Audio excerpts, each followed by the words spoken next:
I'm using kosher salt, so I'm going to go ahead and use a half a teaspoon.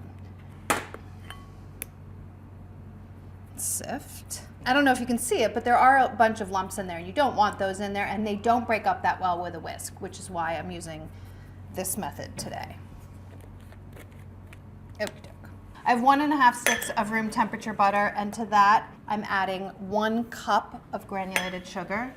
And you want to cream until light and fluffy. If you don't have a stand mixer, a hand mixer works great for this recipe as well. Then add a teaspoon of vanilla extract and 3 eggs. You're going to want to beat them in one at a time for proper mixing. So crack your egg into a bowl just in case it's a bad egg, and then add to your mixture. Have your oven preheating to 350 degrees so that it is ready for your cake when your cake is ready for it. And then you can gradually beat in your dry ingredients and alternate that with, I'm just turning this off because there's cocoa powder in this. If this flies on me, it's never coming off. You're gonna alternate the dry ingredients with half a cup of sour cream, so 1/4 cup at a time. If you don't have sour cream and you have buttermilk, you can use buttermilk. You can use yogurt.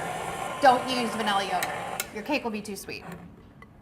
I often use yogurt instead of sour cream or instead of buttermilk because I don't generally have buttermilk or sour cream in my house, but I almost always have plain yogurt. So if it's calling for buttermilk, I mix my yogurt with milk. And if it's calling for sour cream, I just go ahead and use the yogurt in its place.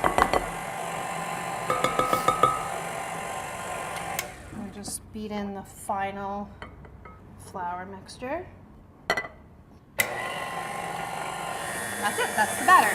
This is an 8-inch cake pan that has been buttered and lined with parchment and then buttered again and dusted with cocoa powder. You can dust with flour, but cocoa powder is the same color as the cake, so it won't show up on the final cake. You wanna know a secret though? I mean, I did do this with cocoa powder, but often when I'm doing it at home, I just do it with flour because cocoa powder is really messy to dust cake pans with. I just prefer less mess.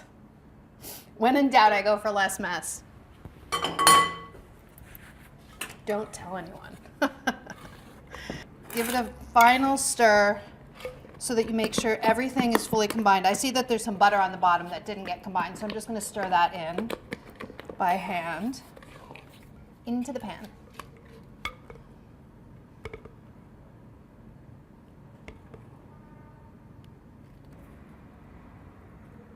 Into the pan, smooth the top. You want to get some air bubbles, just hang it on the counter a few times, and then into your 350 oven. You want to bake it until a cake tester inserted in the center comes out clean. That'll take about 30-35 minutes.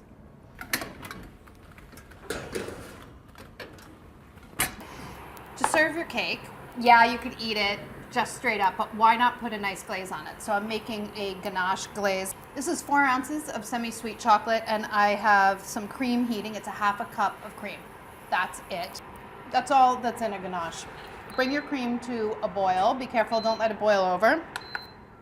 And pour over your chocolate.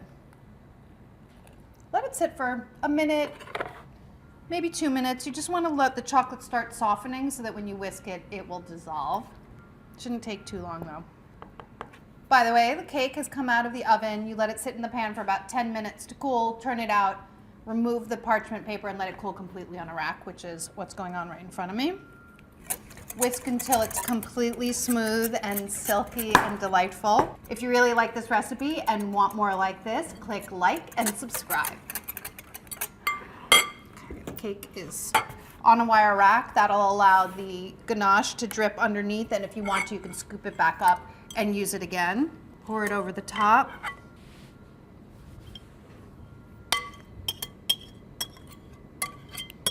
Smells so chocolatey. Love it. Love it. Smooth it over the top and let it drip down the sides. It doesn't have to be even. That's not the point here. If it looks a little drippy, that's okay. You want to have most of this chocolate stay on your cake. But like I said, if it drips down underneath onto the pan underneath, you can always scoop it back up, heat it up just a tiny bit, and put it over again if you want to.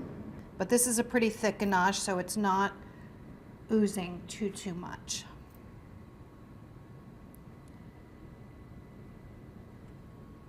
Now you can't eat it right away because it'll be a big mess. You have to let it set. I would say put it into the fridge for about 15 minutes and you're good to go. But if you want to make this ahead, you can leave it in there for up to a day. Isn't that elegant? I think it's so beautiful.